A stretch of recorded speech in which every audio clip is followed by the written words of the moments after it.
Donc on a la chance d'avoir des représentants de différents secteurs d'activité et je vous propose de commencer tout simplement par un petit tour de table. Nicolas? Bonjour Nicolas, donc je suis collaborateur sur la SCOP Néréide à Tours, qui fait depuis 2005 de l'expertise autour d'un ERP Apache of-Biz de la Fondation Apache. Bonjour, Christophe Dubreuil du Gyprecia. Je suis chargé d'innovation auprès du Gyprecia et on accompagne principalement les collectivités, mais tous nos membres de manière générale, dans la mise en place d'outils numériques et la culture du Gyprecia est autour de logiciels libres puisque nous proposons principalement, quand nous mettons les outils en œuvre, des outils à base de logiciels libres, le propriétaire restant vraiment à la marge quand on peut. Et puis tu es aussi représentant de la Oui, DULAC. alors je suis aussi au CA, au bureau de la DULAC. Donc la DULAC, c'est l'association des utilisateurs de logiciels libres dans l'administration, qui porte des très très gros projets, donc qui assure la gouvernance de très gros projets libres. Pour n'en citer qu'un ou deux, au départ, il y a le parapheur électronique, des outils de gestion de délibération, des outils de transmission des tiers de télétransmission, des outils de ce genre. Voilà. Donc Tristan. Bonjour, Tristan Manzano, je suis consultant en cybersécurité pour l'entreprise Security Data Network. Nous travaillons principalement dans la région, nous proposons des solutions de sécurité et la partie cybersécurité pour tout type d'entreprise.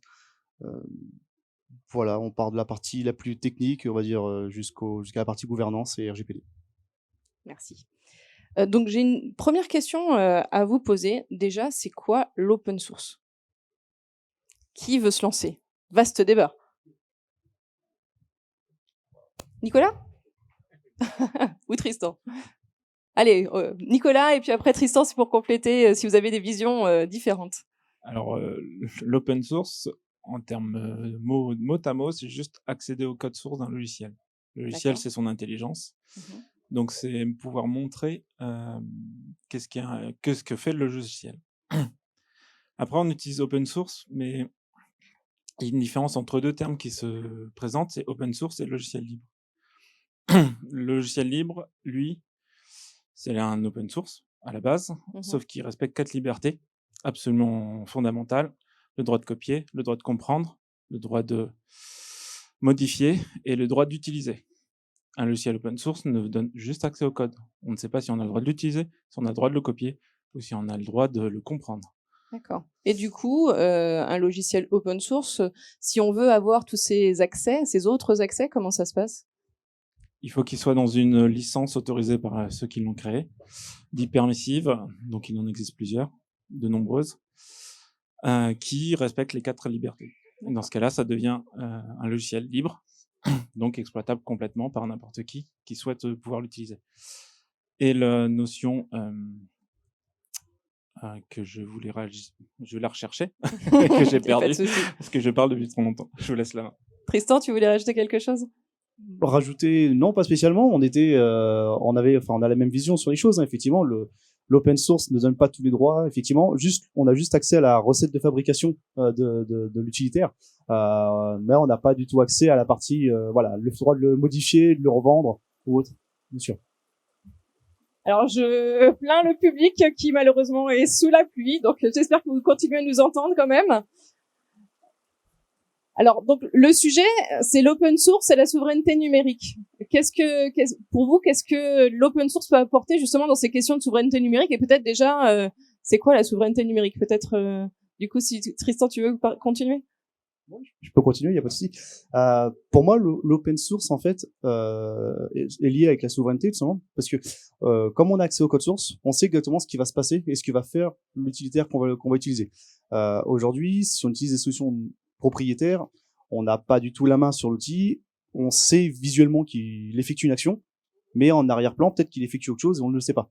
La souveraineté numérique, tout simplement, ça permet de pouvoir garantir que nos données, principalement, restent chez nous, on va dire principalement en France, si on parle de la souveraineté en France, mais pour être sûr que nos données ne partent pas à l'étranger, que nos données ne sont pas copiées, que nos données ne sont pas fournies à des tiers ou autres. Donc finalement, l'open source permet de pouvoir se rassurer en disant qu'effectivement on a la vision du code et on est capable de savoir ce qui se passe réellement. Christophe, souveraineté numérique pour les collectivités, ça a quel enjeu? Donc c'est un point qui est assez fondamental pour deux raisons. La première, il y a tout un aspect de stockage de l'information. Une collectivité, quand elle travaille, elle va travailler sur des documents qui ont une valeur publique. On n'est pas sur le privé, voire sur l'entreprise. Donc on a été du moins pendant un certain temps considéré comme un trésor national. Tout travail fait par une collectivité est un trésor national. Et un trésor national, on le met pas entre n'importe quelle main. Il faut mettre en place des outils qui permettent de préserver ce trésor. Donc il est important de maîtriser l'intégralité de la chaîne de production du début à la fin et d'être capable de garantir que ce trésor n'est pas divulgué à l'étranger. Ça, c'est la première chose. Et la deuxième chose, sur une collectivité, on va travailler sur des durées très longues. On va travailler sur des données qui doivent rester vivantes pendant 20, 30, 40, 50 ans, 100 ans ou à vie. Or, dans le numérique, on sait que tout est éphémère. Regardez certaines suites propriétaires qui ont été créées il y a 10 ans. Aujourd'hui, un fichier créé sous ces suites-là ne sont plus utilisables et plus personne n'est capable de les lire. Dans les collectivités, on a interdiction de partir dans ce genre de choses. Donc, il est essentiel pour une collectivité de garder la maîtrise des informations et des données qu'elle traite, non seulement aujourd'hui, mais surtout des données qu'elle a traitées hier et des données qu'elle traitera demain. Donc, cette souveraineté et d'être capable de non seulement faire les choix technologiques et d'en maîtriser l'évolution est fondamental pour les collectivités. Quand on parle d'open source, moi, en tant qu'utilisateur, ayant l'habitude de travailler, on va dire, avec des grandes licences bien connues du grand public, ça me fait un peu peur. Je sais pas trop ce qu'il y a derrière. J'imagine des petites sociétés qui sont pas forcément fiables. Qu'est-ce que vous en pensez et qu'est-ce que vous pouvez me dire pour me rassurer? Alors là, je vais prendre sans problème. La structure des logiciels est souvent orientée au travers des communautés. Une communauté, c'est un rassemblement de personnes compétentes sur un domaine, puisque le logiciel n'est qu'intelligence. Donc, des gens vont se rassembler pour pouvoir faire pousser de la connaissance et la laisser vraiment en partage total. Là, le rôle des fondations est primordial, notamment moi, faisant partie de la fondation Apache, donc il y en a d'autres. Est-ce que du coup, vous pouvez nous expliquer ce que c'est que les fondations? La fondation, enfin, moi, je vais parler de la fondation Apache parce que c'est celle que je connais en tant que membre. La fondation Apache, c'est un rassemblement de développeurs, d'utilisateurs, de gens qui vont travailler sur les documentations, sur les sites. Tout ça pour pousser en fait l'utilisation d'un logiciel qui va avoir pour but de couvrir un domaine et étant libre, après on pourra en faire ce qu'on veut. Cette communauté va s'assurer de la qualité et de la vie de cette connaissance. Et donc le premier mot, un des premiers ordres de la fondation Apache, c'est Community over the Code. En gros, la qualité des gens qui vont faire partie de la communauté, c'est bien plus importante que le code, puisque c'est la qualité des gens qui vont faire partie de cette communauté qui va faire ressortir un code de qualité. Et c'est ce qui va permettre qu'il soit pérenne, compris par tout le monde, et évoluer dans le sens que la communauté avait prévu initialement. Après, que ça change ou pas, ça peut, puis en fonction des gens qui vont intervenir dans cette communauté et qui vont collectivement décider d'aller dans tel sens ou tel autre.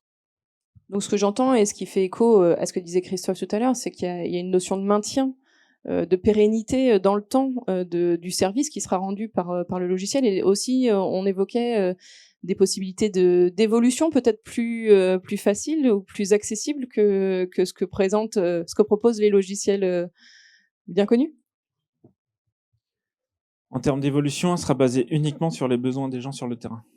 C'est-à-dire que moi qui suis intégrateur Anerid, lorsque j'ai besoin de faire évoluer le projet sur lequel je suis, donc que la connaissance qu'il couvre n'est pas suffisante ou a besoin d'être améliorée en fonction de ce qui se fait aujourd'hui, je vais d'abord souvent discuter avec mes homologues sur la communauté pour déjà savoir si je sais pas une fausse bonne idée que j'ai, parce que ça arrive très souvent, et que je suis pas poussé par juste du marketing qui en fait casse une vision réelle du terrain.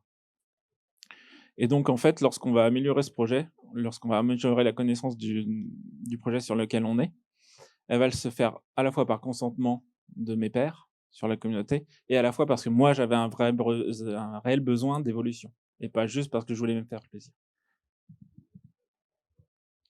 Oui, un petit complément qui me semble assez fondamental. On est dans le libre sur une notion qui se rapproche qui se rapproche beaucoup de la notion des communs. Un commun, c'est quoi? C'est j'ai un élément qui appartient à tout le monde, par exemple l'air. L'air, il appartient à tout le monde peut le partager. Ça, une fois que ça s'est dit, j'ai défini ce qu'était un bien commun. La différence entre le bien commun et un logiciel libre, c'est que le bien commun, tant qu'il n'y a pas de règles de construction du bien commun pour préserver l'air au niveau mondial, on aura tous le droit d'utiliser l'air tant qu'il ne sera pas pollué. Mais on n'aura aucune organisation qui se mettra en ordre pour garantir la qualité de l'air, la qualité de l'évolution et la vie du produit. Le logiciel libre, c'est pareil. Le code libre tout seul n'a pas de sens. Ce qui a du sens, c'est le code libre plus la gouvernance. Et c'est bien au niveau de la gouvernance que le code libre prend tout son poids. La gouvernance n'est pas assurée par une société qui fabrique le code pour des actionnaires qui vont décider de l'avenir du code. Ils vont pas décider en fonction des bénéfices financiers qu'ils vont tirer de l'évolution du code.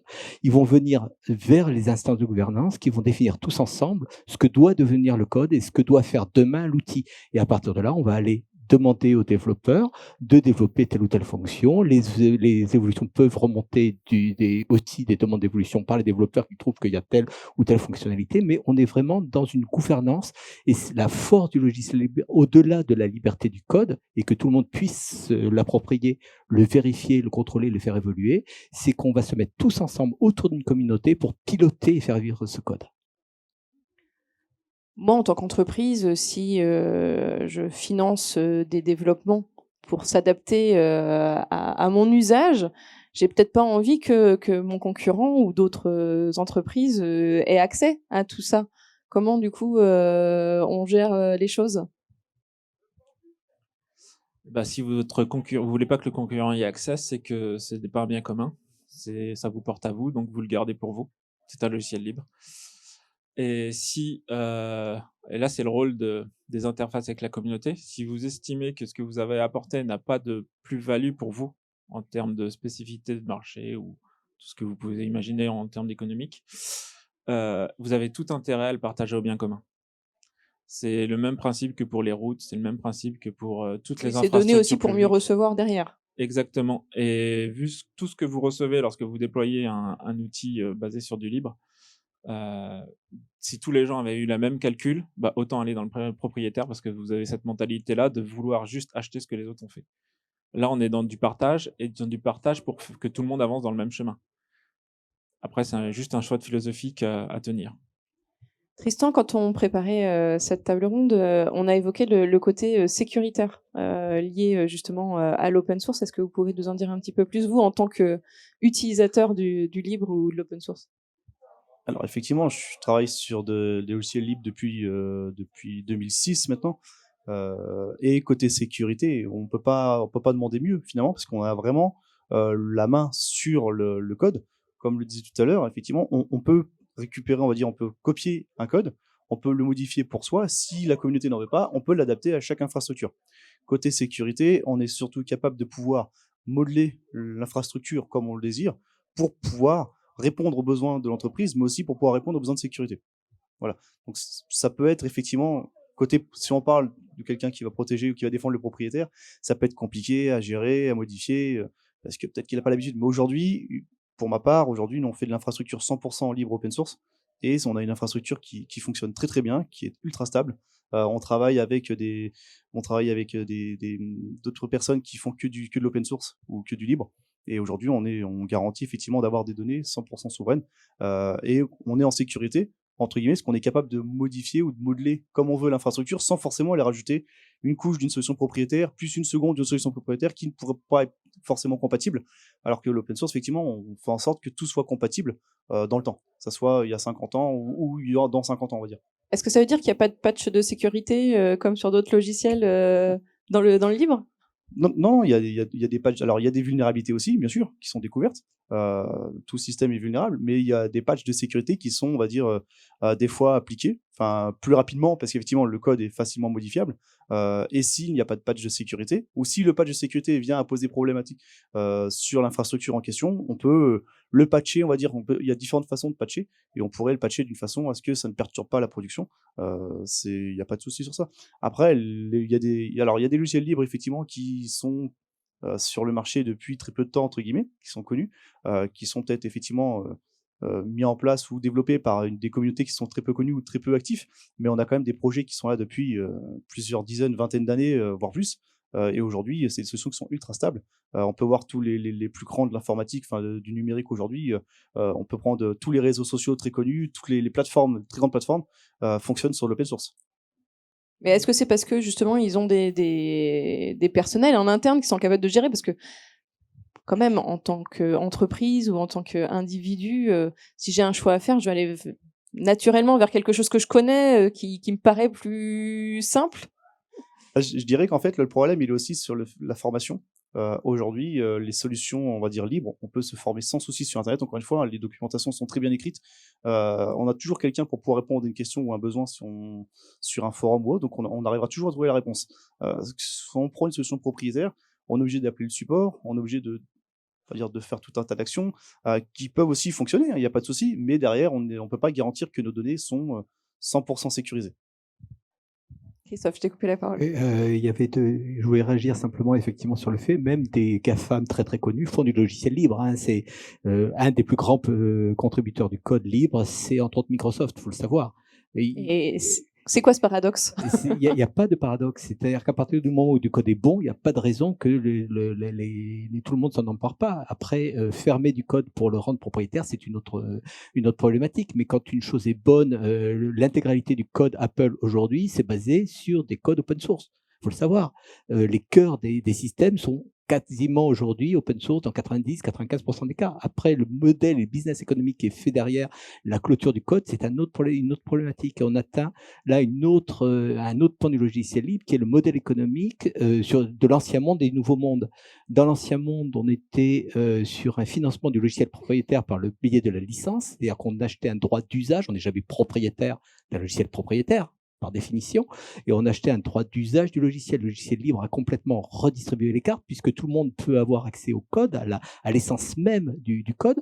Donc, la plus-value financière ne peut pas se faire sur la vente du code, donc se fait sur le service, sur la capacité des entreprises à proposer du service, de l'évolution et de la garantie de qualité de fonctionnement. Et on ne vend plus une licence, on ne vend plus une hypothétique évolution de fonctionnalité dans les 6 ans, on vend la capacité que chaque entreprise va avoir, petite ou grande, à adapter, à maintenir le code en état stable, fiable, avec des grands spécialistes, des très très grandes entreprises et des toutes petites. Et c'est ce monde-là qui est très intéressant, c'est qu'on n'a pas les gros qui aspirent les petits, qui écrasent les petits. C'est un monde de la place pour tout le monde.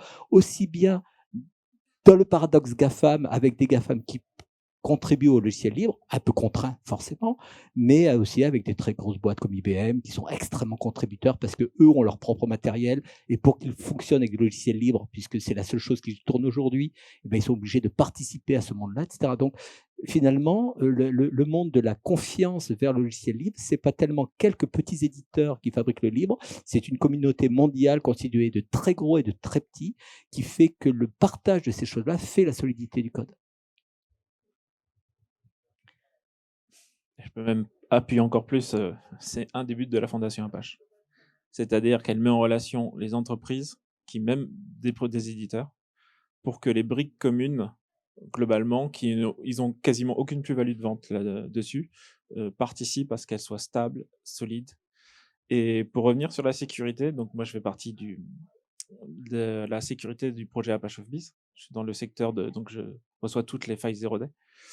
Le premier objectif, c'est de s'assurer, de la viabilité des failles qui sont levées, parce que des fois, c'est tiré par les cheveux. 2, de s'assurer des impacts qu'il va y avoir. Et 3, d'apporter le correctif et d'alerter effectivement des potentielles exploitations qui peuvent être faites. Donc tout ça, c'est déjà rentré dans les communautés, sachant que les développeurs et les intégrateurs comme nous qui ont accès au code et qui ont accès à cette connaissance n'ont pas spécialement envie de se faire attaquer par quoi que ce soit. Donc, on n'est jamais mieux servi que par soi-même. Donc, on se protège nous-mêmes et en nous protégeant nous-mêmes, on protège automatiquement les autres. Donc, le service de l'intelligence collective au profit de tout le monde. J'ai envie d'être pragmatique, très concret pour les gens qui nous écoutent. Voilà, moi, je suis une entreprise. J'ai bien conscience qu'aujourd'hui, ma data, c'est ma valeur. qu'il y a des enjeux de souveraineté, que je sais pas trop où mes données sont hébergées. J'ai peut-être eu un souci sur de l'hébergement de mes données il y a quelque temps. Voilà. Aujourd'hui, qu'est-ce que je peux avoir comme démarche, qu'est-ce que je peux avoir comme réflexe pour voir le champ des possibles et puis pouvoir peut-être opérer cette transformation si je veux aller vers ces solutions open source. Ah, question complexe. Est-ce que vous êtes des convaincus? Comment vous prêchez?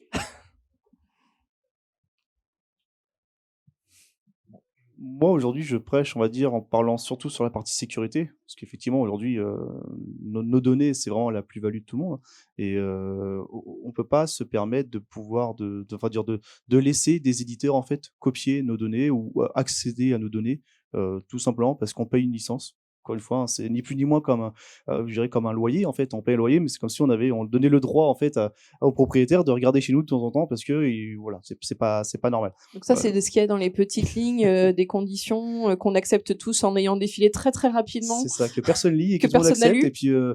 Et puis à la fin, on se dit, bah finalement, si j'aurais su, bah ouais, mais c'est trop tard. Ça m'est arrivé il y a quelques temps sur Facebook, par exemple. Hein, moi, j'y suis pas, mais j'ai ma femme qui est dessus et elle me dit, oui, on a copié ma photo, ça a été modifié. On peut rien dire, c'est trop tard. En fait, la photo ne nous appartient plus, elle appartient à Facebook, ni plus ni moins. C'est le principe des réseaux sociaux. Hein, c'est gratuit, mais bon, tout ce qu'on partage dessus, ça ne nous appartient plus. De toute façon, on a tendance à dire quand c'est gratuit, c'est que c'est vous le produit. Exactement. Donc aujourd'hui, en fait, côté moi je reste côté sécurité aussi, mais côté sécurité, en fait, on peut pas se permettre de donner notre vie privée ou notre vie professionnelle à tout le monde et que tout le monde ait le droit de regarder. Pour moi, c'est pas normal. Je vais rebondir sur si c'est gratuit, c'est toi le produit. Je suis complètement d'accord dans un monde économique fait par des GAFAM où la richesse même du GAFAM vient de l'exploitation de la donnée personnelle. Dans le cas du libre, point essentiel, le libre n'est pas gratuit, il est même très cher. Le libre est très cher au départ, c'est-à-dire que c'est pas parce qu'on dispose du code source qu'il n'y a pas énormément de temps humain passé à le créer, à le valoriser, à le partager. Donc le libre n'est pas gratuit, c'est faux. Par contre, le libre est mutualisable et multipliable, comme le petit pain. Et développer du libre pour un seul usage, c'est sympa parce qu'on développe le code, mais il n'y a pas d'économie d'échelle.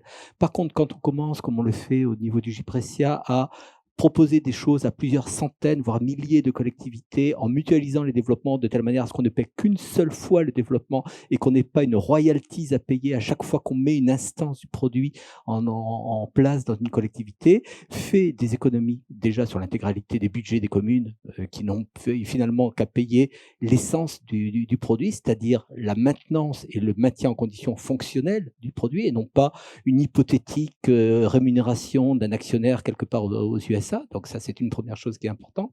Et derrière, ce coût-là va diminuer de manière proportionnelle, effectivement, au nombre de clients. Et c'est cette maîtrise des coûts qui va faire que on n'aura pas d'utilisation indue des choses et on aura une stabilité, une fiabilité du code derrière qui est importante. Donc, c'est une manière aussi de convaincre nos collectivités en leur disant ça ne va pas être gratuit du tout, ça va vous coûter des sous, mais ça va coûter des sous dans une cohérence, dans une vue qui permet tout le monde d'avancer dans le même sens, de partager, d'animer des communautés, de se former globalement pour que tout le monde puisse échanger, participer, connaître, savoir, etc., etc. Donc, on est sur d'autres modèles économiques, d'autres manières de penser. Il faut sortir de la pensée dominante qui dit que le produit, la seule chose qui est valable, c'est le produit qu'on achète sur étagère. Il y a un autre monde qui existe, mais on ne peut pas le construire tout seul. On ne peut le construire qu'ensemble. Dans ce que j'entends, il y a quand même une notion de déconstruire nos modèles de pensée, nos habitudes. Est-ce que finalement, le libre, c'est quand même accessible à tout le monde? Moi, je répondrai non. Puisque c'est un bel exemple, Facebook qui récupère vos données et puis alors qu'il est gratuit. Logiciel, c'est exactement l'inverse, c'est-à-dire que le logiciel est gratuit, tu en fais ce que tu veux, mais par contre, tu touches pas à mes données. Le raisonnement est complètement à l'inverse.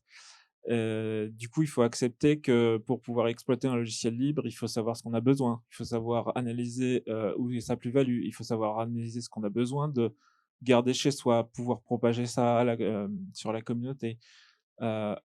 Déjà ça, c'est toute une culture. Moi, vu que ça fait 20 ans que je le fais, naturellement, je vais immédiatement raisonner comme ça. Mais quand on est dans des entreprises, ils nous délèguent rapidement ça parce que c'est pas leur intérêt. Ils voient l'intérêt de fond, mais concrètement sur les flux de facturation, sur le flux de stock, ça les intéresse pas trop. Et c'est logique puisque du coup ils se délèguent. Par contre, c'est pas parce qu'ils se délèguent que rien n'empêche chez eux de pouvoir le récupérer à tout moment et de se dire finalement à la fois mes flux dans mon entreprise, dans mon association ou mes flux de données qui font vraiment ma structure et la connaissance qui va les porter, donc le logiciel, j'ai envie de la prendre en main, j'ai envie de la comprendre et j'ai envie de savoir exactement ce que c'est, ils y ont accès. J'entends qu'il y a quand même tout un process un peu maïeutique qui se met en place. Est-ce que ça vient de là aussi le coût, dirais, intrinsèque du logiciel libre? C'est ce temps qu'il faut passer à bien comprendre le métier, à bien analyser les façons de faire des gens? On va partir d'une société consumériste. La plupart du temps, on consomme du produit. Alors que là, il faut faire un peu une introspection de ses besoins, une analyse de soi avant de se lancer sur un logiciel exactement en se disant ça va répondre, ça va pas répondre. Vu que le logiciel va permettre de pouvoir se grandir réellement par rapport à ce qu'on va rencontrer sur le terrain, oui, ça demande du temps déjà de se connaître soi-même. Connais-toi toi-même, c'est même ça pourrait être un adage du logiciel libre. Est-ce que vous souhaitez ajouter quelque chose? Pour moi, c'est bon, non, je vous remercie. Oui, il y a un point qui, sur cette... j'ai oublié le fil. J'ai oublié le début.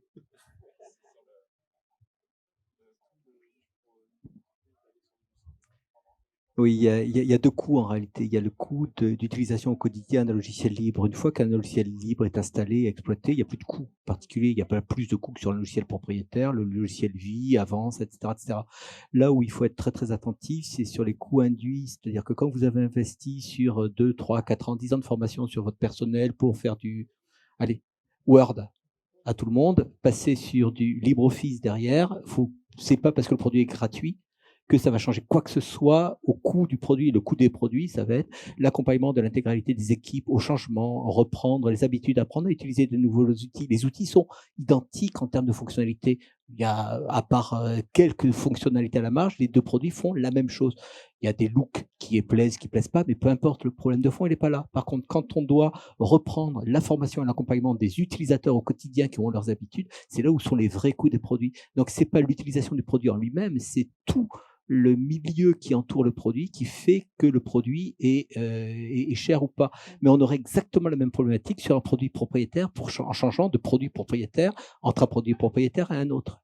Et on rentre sur la grande technique finalement de maintien des produits propriétaires dans les entreprises, qui est que les gens ont tellement souffert pour acquérir leurs compétences qu'ils veulent garder ce monde-là inchangé parce qu'ils pensent qu'ils vont souffrir autant à changer de produit. Ouais. Et on est sur des clients captifs, non pas par la qualité du produit, mais par la difficulté qu'ont les gens à faire évoluer leur concept, leur fonctionnement, leur formation, etc., etc. Et c'est ça qui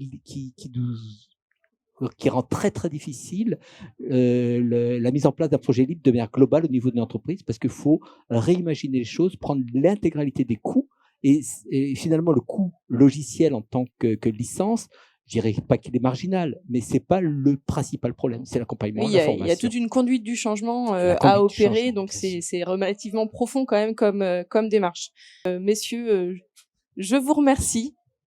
Merci beaucoup. Merci